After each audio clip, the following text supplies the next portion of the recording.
Heute habe ich auch das Vorrecht, wieder meinen Freund und Bruder im Herrn vorzustellen, die sehr viel in meinem Leben bedeutet hat, bewirkt hat. Und auch in ganz Deutschland, Österreich, der Schweiz, eigentlich alle deutschsprachigen Länder dieser Welt. John, Angelina und seine Frau sind nach Deutschland gekommen in 1980 und sie haben dann begonnen, das Wort des Glaubensbotschaft zu verkündigen hier in diese Länder. Und damals gab es kein Wort des Glaubenslehre in diesen Ländern.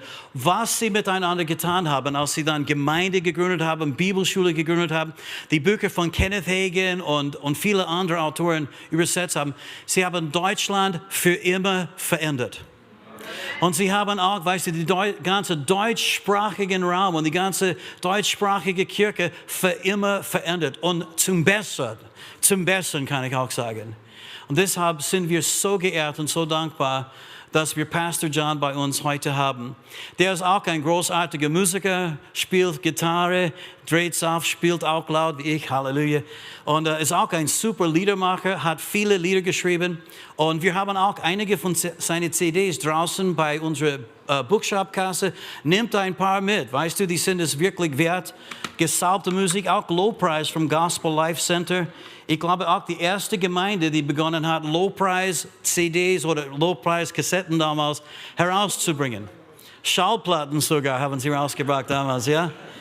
Also lasst uns jetzt Pastor John einen großen Applaus geben, als er kommt, um uns das Wort Gottes zu teilen.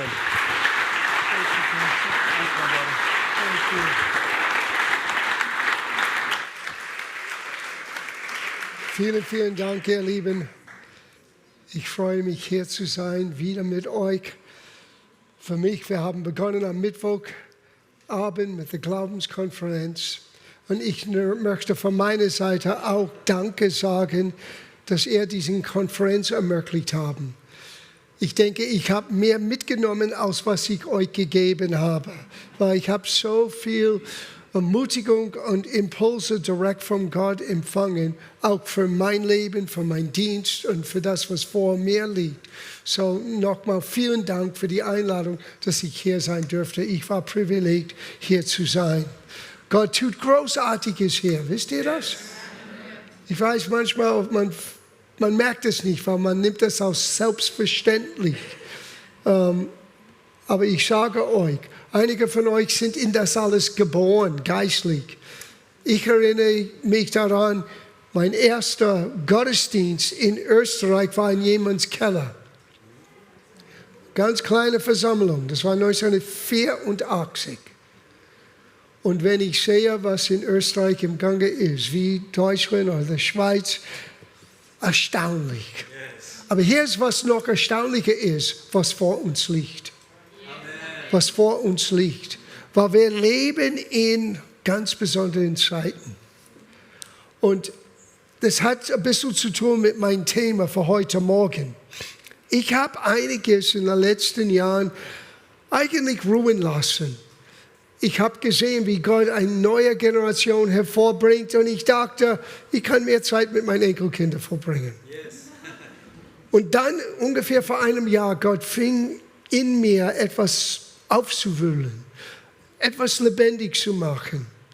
Und ich habe begonnen, etwas zu tun, was Wiederbelebung, man könnte sagen, von Dingen, die Gott mir gegeben habe, vor langer, langer Zeit.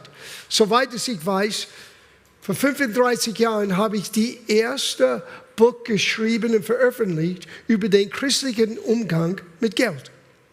Es hieß, Wohlstand im Willen Gottes, ein Lebensstil des Gebens. Und seitdem sind so viele Bücher rausgekommen und gelehrt. Und damals war das ein unbekannter Thema. Und Gott sagte, das ist schon vor fast einem Jahr, du musst das Buch wieder auflegen. Ein bisschen erneuern, ein bisschen von der Perspektive jetzt 35 Jahre später. Weil was kommt auf die Erde, wird so wichtig sein, dass Menschen es begreifen. Und jetzt stehen wir hier in einer Teuerung, die damals genauso zu vergleichen war. In 81 in Amerika war die Teuerung genauso, wie es heute ist. 41 Jahre später. Wow. Und wir leben in einer Zeit, wo die Berichte von Kriegen um uns herum sind. Es ist, als ob das, was Jesaja im Voraus gesagt hat, lebendig wird vor unseren Augen. Mein Vater hat in der Zweiten Weltkrieg gekämpft. Mein Vater ist 1918 geboren. Ich bin die Jüngste in meiner Familie. Meine Großeltern kamen alles aus Italien. Mein Vaters Eltern aus Neapel. Meine Mutters Eltern aus Calabria und Palermo. So, Mafia ist in dem Blut nehme ich an. Meine Eltern sind in Amerika geboren. Mein Vater 1918, meine Mutter 1920. Und ich bin die Jüngste in meiner Familie. Ich habe 2 ältere Schwestern und ich bin der einzige Sohn. Ich war der König. Meine arme Schwestern. Die hatten nie eine Chance gehabt. Ich war der letzte Chance, einen Sohn zu bekommen. Meine Mutter hat mein Vater gesagt, weil damals die Frauen, als die Kinder auf die Welt gebracht haben, die waren mit Narkose aus dem Geschehen rausgenommen. Und sie sagte, wenn ich aufwache, wenn es ein Sohn ist, möchte ich Dutzend rote Rosen haben. Wenn es ein Mädchen ist, möchte ich gar nichts haben. Sie hat 12 rote Rosen bekommen. Aber ehrlich gesagt, wir lachen darüber. Ich habe eine sehr enge Beziehung mit meinen beiden Schwestern. Aber die wissen, ich war der König. Der Jüngste, der Baby und der einzige Sohn. Aber ich habe mich oftmals gefragt, wie könnte es sein, dass meine Eltern, als sie aufgewachsen waren, in einer solchen Welt aufgewachsen sind, mit einem Verrückten in Deutschland, einem Mussolini in Italien, einem Kaiser in Japan und der ganzen Welt im Krieg. Und die hatten gerade eine Weltwirtschaftskrise erlebt. Und jetzt bin ich hier als alter Mann und ich sehe das. Ich sehe das vor meinen Augen. Ich denke an meine Kinder und meine Kindeskinder. Und ich denke an, was Jesaja sagte. Große Dunkelheit wird die Erde beherrschen. Aber hebe euch, steh auf, weil auf euch kommt den Heiligen Geist, die Herrlichkeit des Herrn. So, das ist nicht die Stunde, erschreckt zu sein, zurückzutreten. Das ist die Stunde, wo wir uns aufstehen sollen.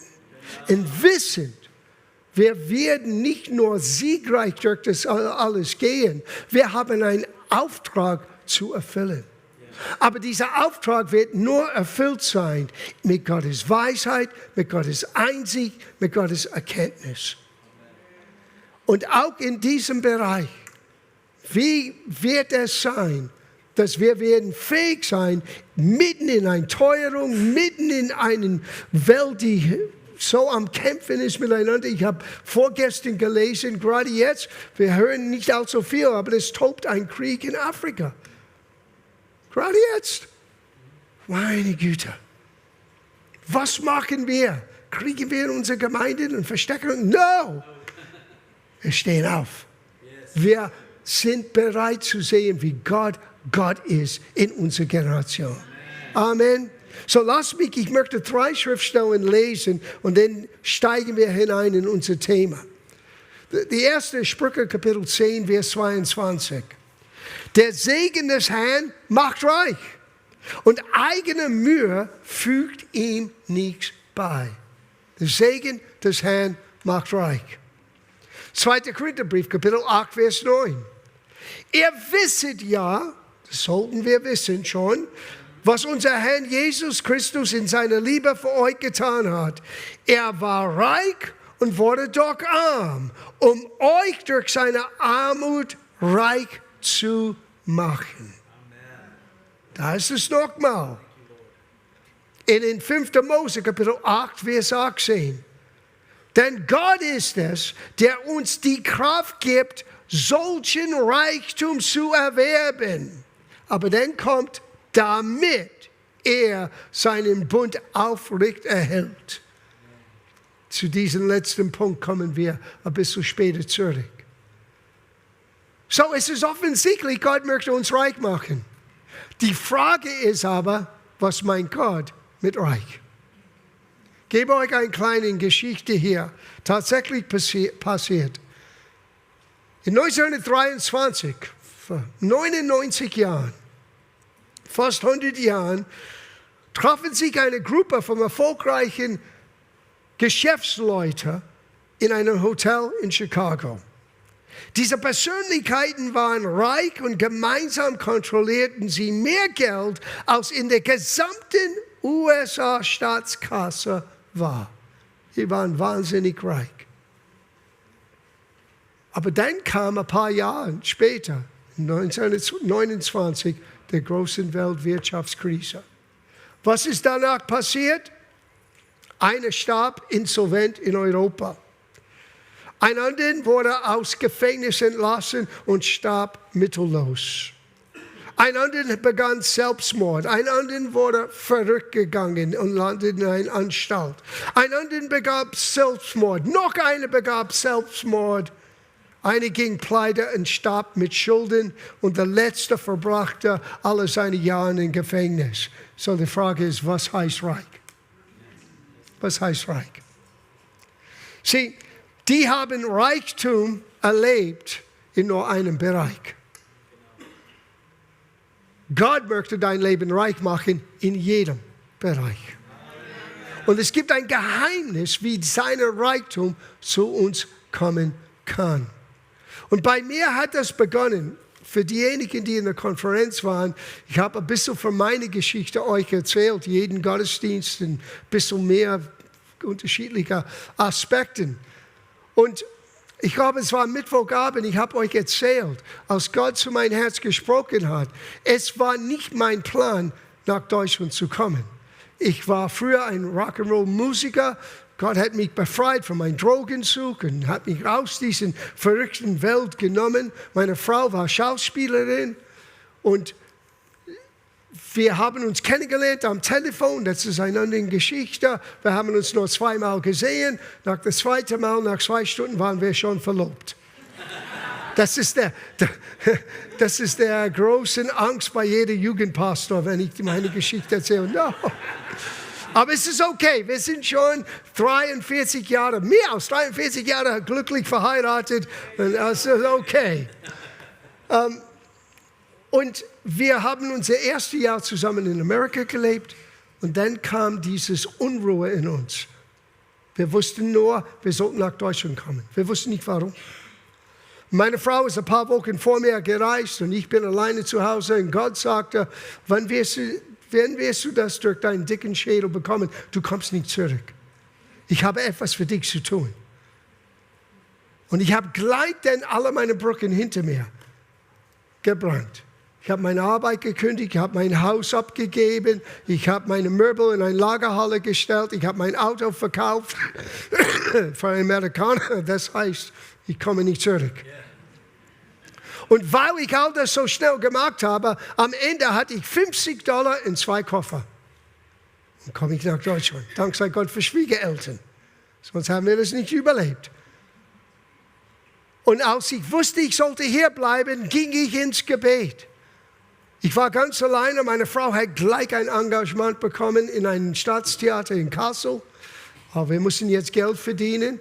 Und ich konnte kein Deutsch. Ich hatte keinen Beruf, was ich ausüben könnte. Vielleicht als Musiker, aber irgendwie, das ist nicht richtig.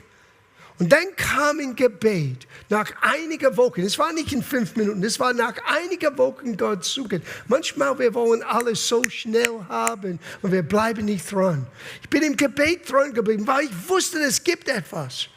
Und dann kam, ich habe dich berufen, die deutschsprachigen Länder zu dienen mit das Wort des Glaubens. Und eine der Hauptaufgaben, die du hast, ist die Bücher von Kenneth Hagin zu übersetzen und einen Verlag aufzubauen und einen Vertrieb zu haben. Was weiß ich über Deutsch, Übersetzen, Verlag, Vertrieb? Es war mir alles fremd. Sogar Predigen. Ich war Musiker.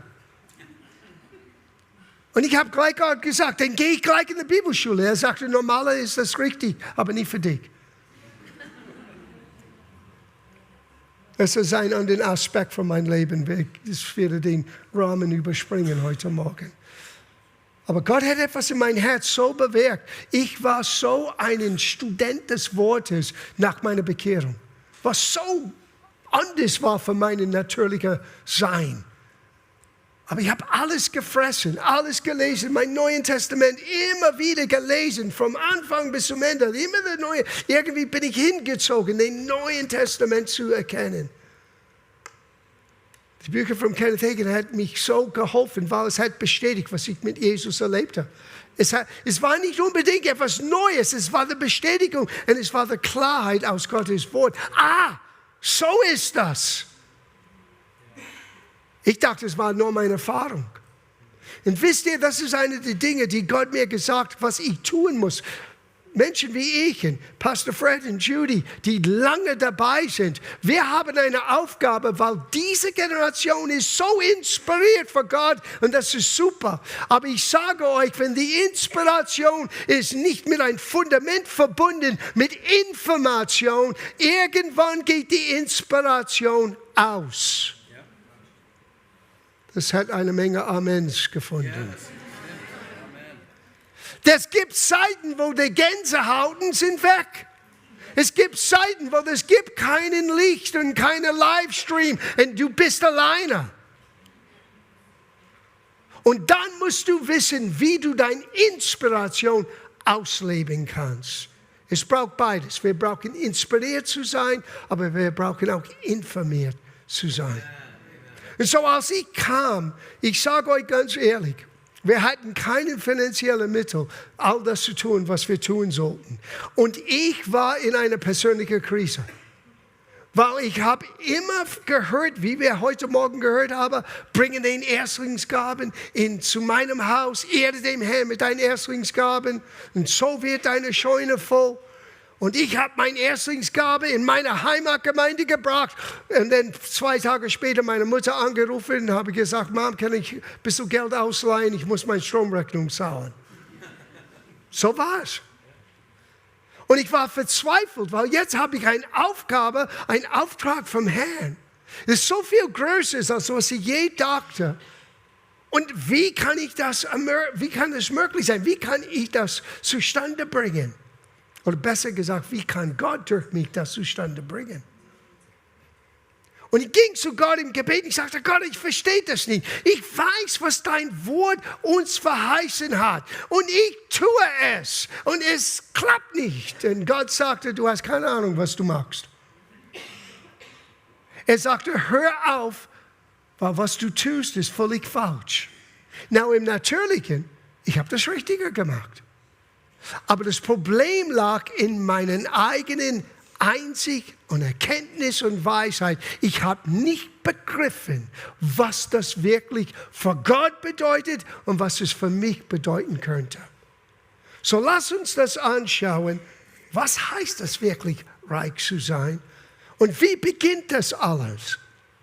Für mich, es begann, als Gott mich zurückgebracht hat zu den ersten Erwähnungen von dieser Handlung, Gott zu ehren mit den Erstlingsgaben, das heißt der Zehnten, die ersten 10% von was wir haben. Woher kam das?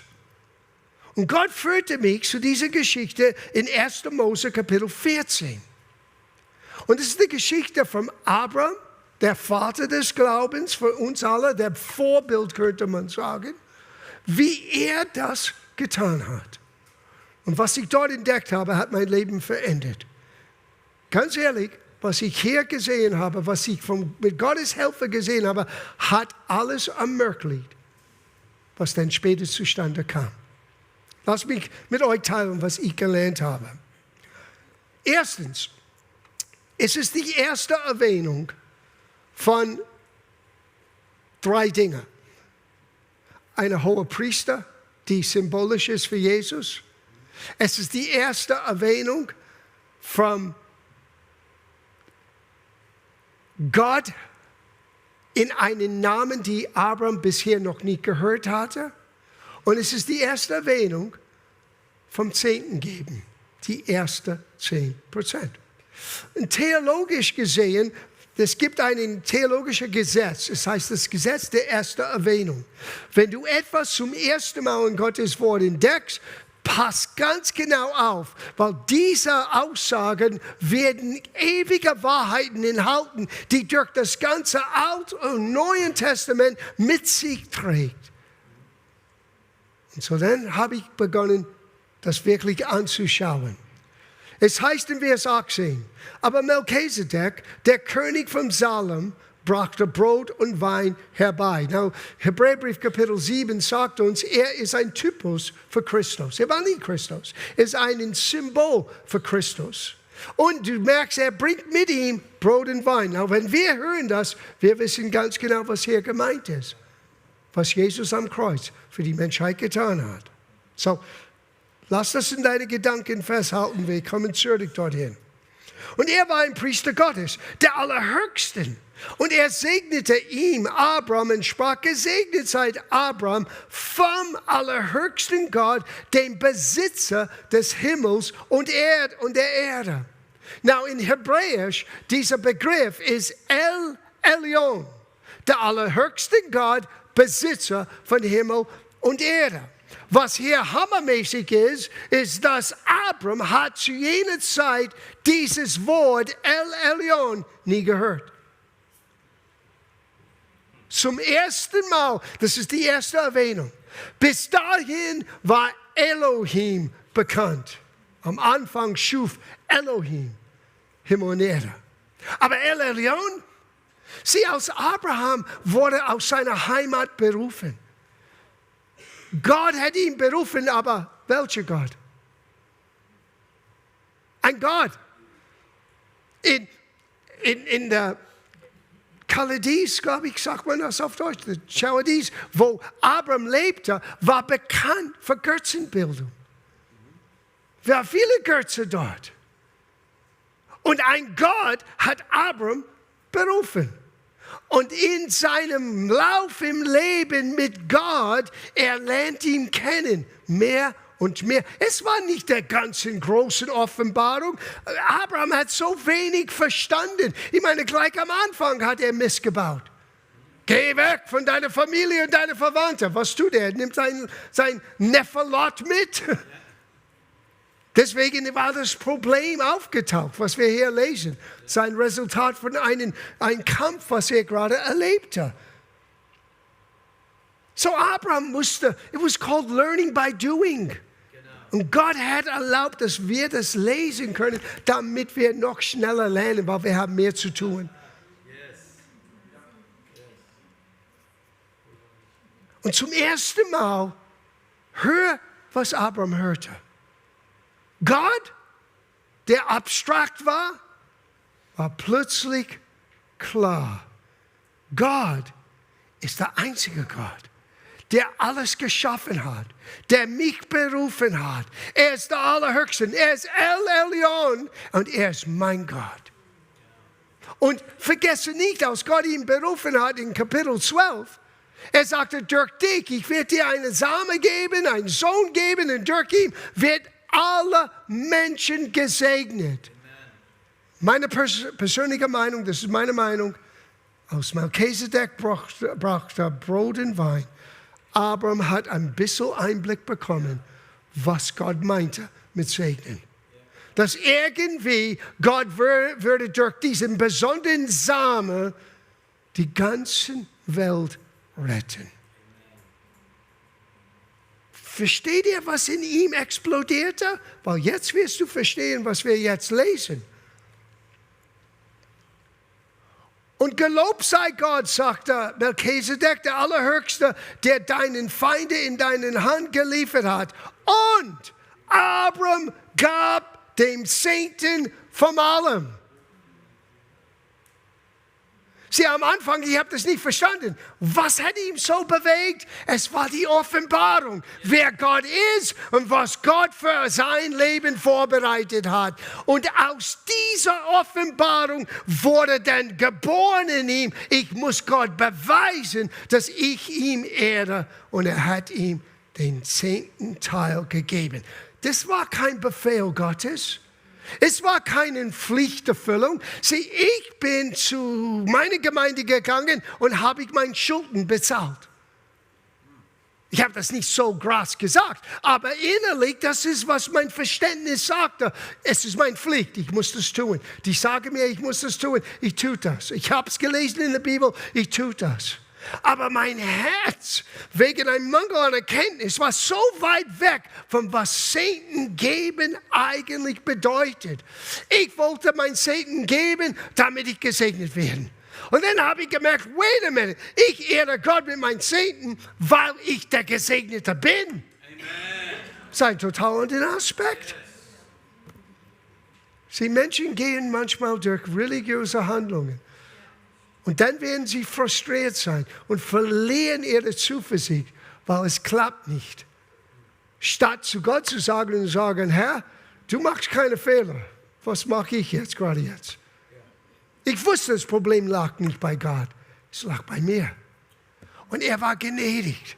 Und als ich das sah, Abraham hat das getan, nicht Gott.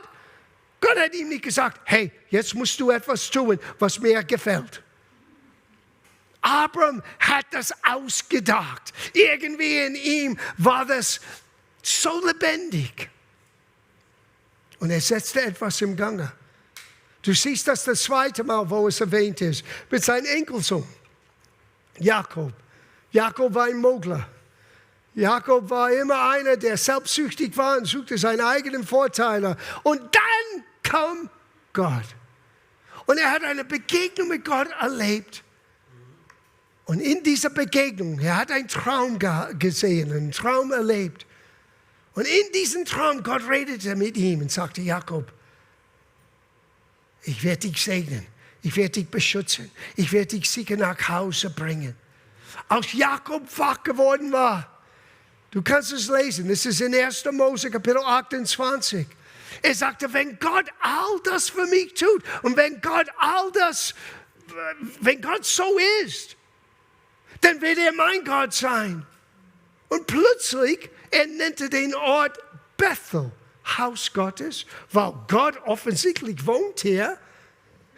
Gott wohnt überall, aber er hat ihn dort erlebt. Und dann es heißt, und von den 10. Teil von alles, was ich habe, gebe ich dir, oh Gott. Kein Gesetz, kein Du musst, eine Offenbarung, wer Gott ist und wer Jakob ist in Gott. Es hat alles verändert für mich. Alles verändert. Und dann habe ich etwas gelesen, was mir wirklich geholfen habe, in Lukas Kapitel 16. Lukas Kapitel 16, es ist ein geheimnisvoller Kapitel. Ich habe mit Gott gekämpft über diese Kapitel, jahrelang. Wir werden nicht das Ganze anschauen. Es ist Kapitel 4 in meinem Buch, Wohlstand und Willen Gottes, Lebensstil des Gebens, in 3 Wochen erhältlich. Pastor Fred sagte, die haben früher das benutzt, auch in der Bibelschule. Jetzt kann man das wieder benutzen. Auch hier habe ich gekämpft, ich habe nicht verstanden. Sieh, das Wichtigste, die du begreifen musst. Vielleicht, ich werde das gleich lesen. Ich komme zurück zu meinen Gedanken. Aber zuerst Lukas 16, 11. Jesus sagte, geht ihr also schon mit dem Geld, an dem so viel Unrecht haftet, nicht gut und treu um. So, wenn ihr nicht gut und treu mit Geld umgeht, wer wird euch dann die Reichtümer des Himmels anvertrauen wollen? Eine andere Übersetzung sagt, wer wird euch das Wahre anvertrauen? Ich werde nie vergessen, als ich das las und ich habe es nicht verstanden. Ich sagte, Gott, was meinst du mit Wahre? Die Antwort kam sofort. Das, was du nicht mit Geld kaufen kannst. Das ist das wahre Reichtum. Hier die Hoffnung für alle Übersetzungen sagt, die Reichtum des Himmels. Was ist das? Gottes Kraft, Gottes Gegenwart, Gottes Gunst, Gottes Gnade. Du kaufst das nicht, aber du wirst es nie wirklich erleben, wenn du nicht herlernst, richtig und treu umzugehen mit das, was Gott dir gibt. Wow. Ja, warum? Weil für uns unser Geld bedeutet so viel. Und der richtige Umgang mit Geld zeigt eine richtige Einstellung des Herzens. Ja, aber Bruder, Gott schaut auf mein Herz. Ja, und er schaut auf, was du tust. Er schaut auf, was du tust. Wie Paulus sagte zu der Gemeinde in Korinther. Jetzt ist die Zeit für den Beweis deiner Liebe, weil die Gemeinde hat etwas versprochen und ein ganzes Jahr ist vorbeigegangen, die haben nichts getan. Und Paulus musste sie ein bisschen Schubs geben. Hey guys, ihr habt etwas versprochen, jetzt beweist eure, die Echtheit sogar, das heißt die Echtheit eurer Liebe. So, dann komme nicht mit, ja, ich muss nicht, weil ich bin Christ und ich bin frei und das ist Gesetz. Das ist nicht Gesetz. Es hat nichts zu tun mit Gesetz. Es hat zu tun mit einer Offenbarung.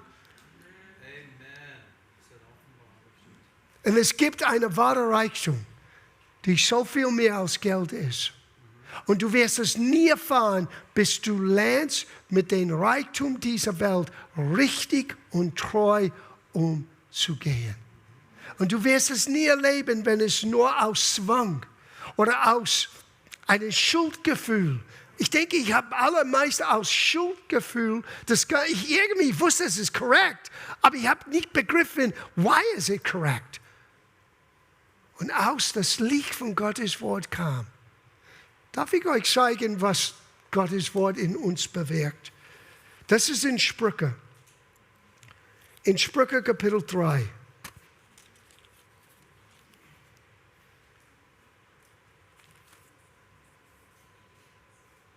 Vers 13. Wohl dem Menschen, der Weisheit findet, dem Menschen, der Verstand bekommt. Sieh, nicht eine super Beförderung in deiner Arbeit, nicht eine tolle Geschäftsidee zu haben. Gott mag sein, wird solche Dinge benutzen, aber das ist nicht, was dich gesegnet. Das ist nicht, was dein Leben bereichert. Es ist wohl dem Menschen, der Weisheit findet, dem Menschen, der Verstand bekommt, denn ihr Erwerb ist besser als Gelderwerb und ihr Gewinn geht über feines Gold. Sie ist kostbarer als Perlen und all deine Schätze sind ihr nicht zu vergleichen. Wow. Wie gibt Gott uns das? Aus seinem Wort kommt Weisheit, Einsicht und Erkenntnis. Aus seinem Mund heißt es in Sprüche, aus seinem Mund kommt sein Wort. Aber hör, was hier ist. Es ist Vers 16. Diese Weisheit in ihr Rechten ist langes Leben. In ihrer Linken ist Reichtum und Ehre. So, wenn du die Weisheit Gottes bekommst, und die Einsicht von Gottes bekommt, wenn du beginnst zu begreifen, was Gott meinte in sein Wort und nicht nur eine Verpflichtung erfüllst, sondern geboren wie Abraham oder wie Jakob aus Offenbarung, wer Gott ist, wie gut er ist, was er meinte und was er meint mit mir und was er tun möchte durch mein Leben. Es endet alles. Und das bekommst du nur hier in seinem Wort. Denk an, was Gott sagte zu Josua. Josua musste das Volk in das verheißene Land bringen. Und eines, was er sagte, du musst stark, du musst mutig sein, damit du überhaupt begreifen kannst und sehen, was in meinem Wort steht. Und dann sagt er, geh nicht zum Rechten, nur zum Linken. Geh nicht zum Rechten, was war rechts der Weisheit? Langes Leben. Was war links? Reichtum und Ehre. Sieh, wenn du geradeaus schaust auf Gott, der Quelle von Weisheit, Einsicht und Erkenntnis, automatisch wird langes Leben, Reichtum und Ehre. Aber wie viele Christen machen ihre Augen weg von das Wesentliche und streben nur nach der Heilung, streben nur nach der Ehre, streben nur nach das Geld und haben Schiffbruch erlebt. I'm not looking to the right. I'm not looking to the left. I'm looking right at you, Lord. Oh, yes. Halleluja. Er Erwerb ist besser. Gold, Silber, Geld. Warum? Weil es bringt mit sich in meinem Leben, was ich benötigt habe, weil Gott weiß, was ich brauche, um alles zu tun. Dieses Jahr ist mein 40. Jubiläum im Dienst und 40 Jahre im Oktober, 40-jährige Jubiläum von unserer Bestehung unserer Gemeinde. Ich habe etwas getan dieses Jahr. Ich bin durch alle Bilanzen gegangen seit 1982. Es interessierte mich, was haben wir verwaltet? I was shocked. Ich bin der junge Mann mit 2 Koffern und $50 und keine Ahnung. Und 40 Jahre später, ich bin der alte Mann mit einer Menge Erfahrung. Und Gott hat mir erlaubt, Millionen von Euros zu verwalten für sein Königreich. Ich konnte es kaum fassen, weil ich kenne mich. Und ich konnte nicht sagen, schau, was ich gemacht habe. Nein, das war so weit weg von was ich je vorstellen könnte. Und wisst ihr, ich wollte mit euch teilen, der Quelle war hier, als ich begonnen habe, durch Gottes Wort, diese Weisheit, diese Einsicht, diese Erkenntnis, Offenbarung, wer mein Gott ist und was er durch mein Leben und für mein Leben tun wollte. Und er ist dasselbe für dich. Und es gibt einen wahren Reichtum. Das, was du nicht mit Geld kaufen kannst, das ist das Wichtigste von allem.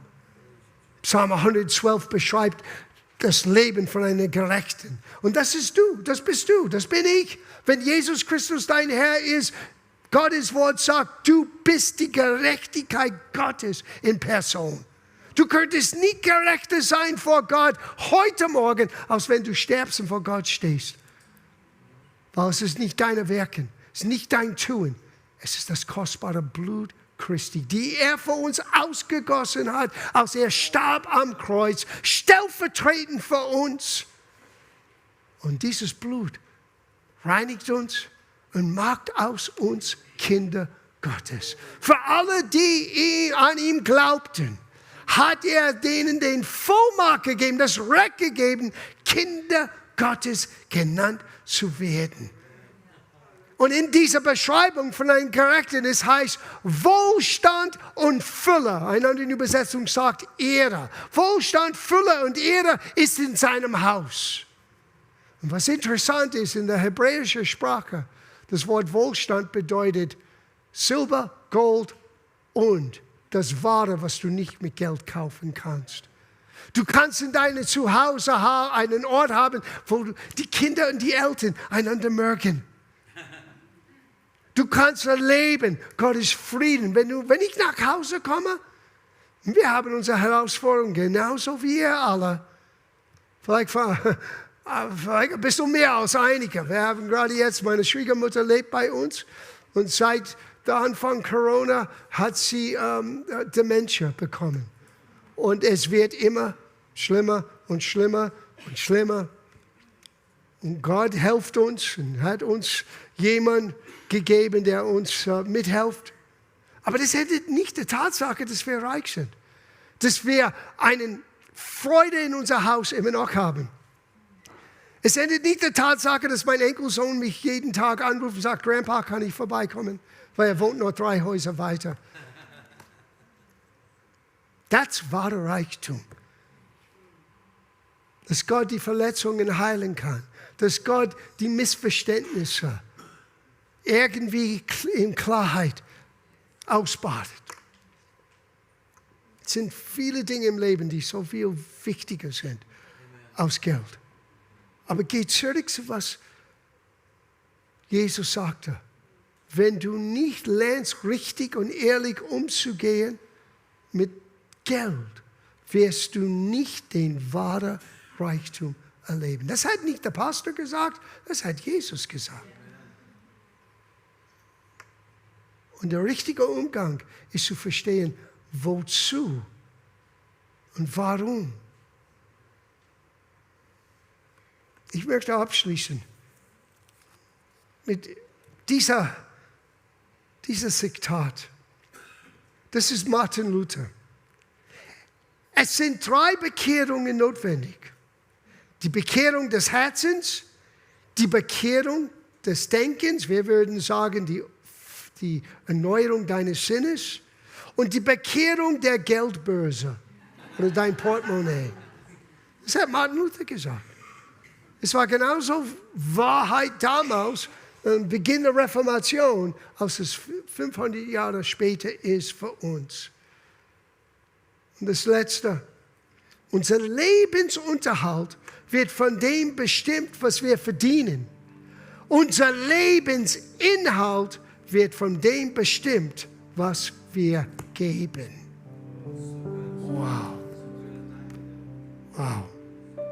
Ich bin so froh, dass Pastor Fred lernt, was ich vor langer Zeit gelernt habe. Es ist ein Motto in meinem Büro. Arbeit geben ist seliger als Arbeit nehmen. Alle meine Mitarbeiter, die lachen, wenn sie das hören. Das ist nicht biblisch, das ist nur Pastor John. Aber tatsächlich ist es so. Der Inhalt deines Lebens wird bestimmt bei das, was du gibst, was du investierst in anderen, in Menschen, in das Königreich Gottes. Aber das geht für Gott so viel mehr aus Pflichterfüllung. Sieh, Gott sagte, meines ist Gold, meines ist Silber. That's not the problem. Gott möchte unser Herzen haben. Und irgendwie, wir hängen an unser Besitztum. Deswegen Gott möchte uns helfen. Weil er hat so viel mehr uns zu geben. Er nimmt gar nichts weg. Und er kommt nicht mit einer Peitsche und sagt, tu das. Ja, mit Israel, er musste so umgehen, weil die waren dickkopfig und hartnäckig. Und er musste Israel als Nation zusammenhalten, bis Jesus kam. Aber er wollte durch das Gesetz etwas zeigen. Es gibt ein Geistesgesetz. Lies die Bergpredigt. Ihr habt gehört, aber ich sage euch. Die haben nie den Geistesgesetz verstanden. Die haben nur den Buchstaben. Und haben Gottes Plan völlig, deswegen konnten sie Jesus nicht erkennen. Die haben Gottes Plan völlig verpasst. Und wir Christen tun so oft genau dasselbe. Wir gehen durch eine religiöse Handlung, aber wir begreifen nicht, was steckt dahinter. Sei nicht wie ich war. Ein frustrierter Christ, der Gesetzerfüllungen getan hat und Mama angerufen hat, um Geld auszubeugen, damit ich meine Stromrechnung zahlen könnte. Tut das nicht. Dank sei Gott für eine Mama, die bereit ist zu geben. Da möchte ich das nicht kleinreden. Aber Gott hat was Besseres. Wisst ihr, ich musste nie wieder meine Mutter anrufen, um Geld auszuleihen. Natürlich, mehrmals in der Woche habe ich sie angerufen. Oh Vater, danke. Jesus, ich danke dir. Vater, ich bete heute Morgen für die Versammlung hier, für die Menschen, die zu Hause anschauen. Ich bete für die vielleicht die noch nicht kennen und hören das und merken, wir reden nicht über eine religiöse Verpflichtung, eine moralische Gesetzlichkeit, die perfekt nachgefolgt sein müssen. Wir reden von Beziehung. Wir reden von einem Gott, der uns zeigen möchte, wie er ist. Und er hat uns gezeigt durch seinen Sohn. Jesus sagte, wenn du mich gesehen hast, hast du den Vater gesehen. Und Vater, ich danke dir für die vielleicht am Abmühen sind, weil alles so teuer ist, weil wir leben in einer Teuerung. Es gibt kein Zeichen, es wird besser sein in der nächsten Zeit. Es ist völlig egal, weil das endet dich nicht. Vater, ich möchte, dass du deine Hand ausstreckst und helfst diejenigen, die belastet ist mit Sorgen, dass sie zurückkehren zu dir als Quelle von alles, was wir brauchen. Du wirst den Weg bahnen. Du wirst die Türen öffnen. Du wirst die Möglichkeit geben, wo wir völlig versorgt sind. Und so viel mehr. Wir müssen nicht nach langes Leben oder Reichtum streben. Wir schauen auf die Weisheit, auf die Erfüllung von aller Erkenntnis. Das heißt Jesus. Er ist unsere Weisheit geworden. Er ist die Erkenntnis Gottes. Er zeigt uns den unsichtbaren Gott. Danke, dass unser Leben darf deinen Namen ehren, in was wir sagen und was wir tun. Vielleicht in diesem Moment mit jeder Augen zu, hier in diesem Raum, aber auch zu Hause. Wenn du hier bist heute Morgen, das ist das Allerwichtigste, und du hast nie Jesus gesagt, komm in meinem Leben. Ich möchte, dass du wirst den Herrn meines Lebens. Oder vielleicht hast du das getan, aber du merkst, vielleicht warst du wie ich damals. Gewisse Dinge funktionieren nicht, wie du dachtest, und du bist frustriert. Und in deinem Herzen bist du abgekoppelt. Du bist ein bisschen weggegangen. Now, Jesus hat dich nicht verlassen. Aber heute Morgen ist ein Moment, wo du die Beziehung mit ihm wieder erneuern darfst. Es wäre für mich das höchste Privileg, wenn ich mit dir beten dürfte. Alles, was Jesus sagte, ist, wenn du bereit bist, mich zu bekennen. Wer immer den Namen des Herrn anruft, wird gerettet, hat der Prophet gesagt, hat Paulus gesagt. Und ich würde gerne mit dir beten. Wenn einer hier ist heute Morgen in diesem Raum, könntest du deine Hand hochhalten. Sei es, du kommst nach Hause oder du möchtest Jesus in deinem Herzen einladen. Gott segne dich. Gott segne dich. Ist noch jemand? Gott segne dich. Ist noch einer? Auch zu Hause, es wäre unmöglich für mich, eure Hand zu sehen, aber Gott sieht dein Herz. Und jetzt wollen wir alle gemeinsam miteinander beten, weil Gott wird auch unser Tun anschauen. Ich möchte euch in ein kurzes Gebet leiten. Es ist nur eine Chance zu sagen, Jesus, komm in mein Leben. So alle in diesem Raum, sagt es mir nach, bitte. Himmlischer Vater, so wie ich bin, komme ich zu dir. Danke, dass du mich annimmst. Herr Jesus, ich möchte dich kennen, wie du wirklich bist. Komm in mein Herz. Ich bekenne es jetzt. Jesus, du bist mein Herr. Ich bin ein Kind Gottes. Gib mir deinen Heiligen Geist und benutze mein Leben zu deiner Ehre. Ich danke dir, Vater. Ich bin ein Kind Gottes. In Jesu Namen. Amen. Wow. Es ist so cool. Einige in diesem Raum, einige zu Hause. Das ganze Königreich Gottes ist für uns gerade geöffnet. Das ist Gottes große Liebe. Seine Gnade ist seine unverdiente Gunst. An uns, für uns und manchmal trotz uns. Du bist von Gott geliebt. Er möchte, dass du ihn kennst. Er erzwingt keinen religiösen Zwänger von uns. Er möchte uns ermutigen, in eine lebendige Beziehung mit ihm voranzugehen. Und lass unser Tun aus diesem Überzeugtsein rauskommen. Damit du weißt, dass du weißt, dass du weißt, dass du weißt, dass du weißt, was du weißt. Und niemand muss dich überreden und niemand kann dir rausreden. Amen. Vielen, vielen Dank, ihr Lieben, dass ich hier sein durfte. Danke, dass ich bei der ganzen Konferenz dabei sein durfte. Ich habe heute Morgen in der Pause zwischen den 2 Gottesdiensten, ich dachte an Paulus, wo er sagte, ich betrachte eure Versammlungen. Ihr könnt am Livestreamen sehen, was läuft in meiner Heimatgemeinde, weil meine Frau predigt heute Morgen.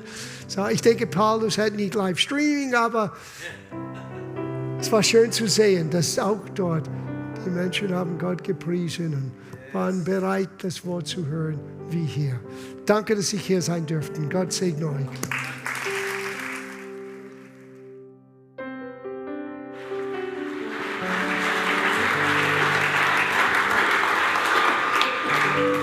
Danke, Pastor John. So ein Segen. Und weißt du, was du gepredigt hast, ist genau, was wir glauben und genau, was wir praktizieren. Und liebe Leute, um das geht es wirklich. Es geht um eine Offenbarung. Wenn du das wirklich im Herzen verstehst, dann machst du keine Sorgen mehr bezüglich Finanzen, weil du weißt, Gott selbst ist unser Versorger. El Elyon, der allerhöchste Gott, der Besitzer vom Himmel und Erde. Amen.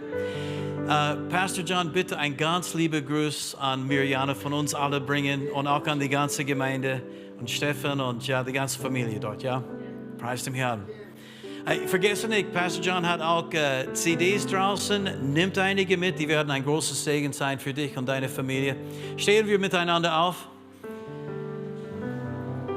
Wenn du dieses Gebet zum ersten Mal gebetet hast oder erneuert als eine neue Hingabe, bitte bei unserem Abschluss komm nach vorne, weil unser Gebetsteam, sie stehen hier auf die erste Reihe. Sie haben ein kleines Geschenk für dich und nicht nur das, sie werden auch mit dir beten und die kennen sich aus. Oder wenn du ein Gebetsanliegen hast, wenn du brauchst jemanden, der mit dir beten wird, dann sie sind für euch da, okay? Vater, wir danken dir für diese wunderbare Zeit, die wir erlebt haben im Glaubenskonferenz. Und auch in den Gottesdiensten heute. Wir segnen Pastor John und Mirjana, Vater, für diese kommende Zeit. Wir wissen, du hast Großes vor, genau wie er im Herzen das so klar gesehen hat. Ja, du hast Großes vor und wir danken dir, dass diese kommenden Jahre, sie werden die fruchtbarsten Zeiten sein in ihr ganzes Dienst. Wir danken dir dafür in Jesu Namen. Wir segnen ihm, seine Frau. Wir segnen Vater Gospel Life Center in Jesu Namen. Halleluja. Und Vater, wir danken dir füreinander. Wir bitten dich, Herr, mach uns zum Segen füreinander, mach uns zum Segen für diese Welt und hilfe uns, deine Liebe überall hinauszutragen und zu verbreiten. In Jesu Namen. Amen. Gottes Segen, ihr lieben, schönen Sonntag noch. Vielen Dank.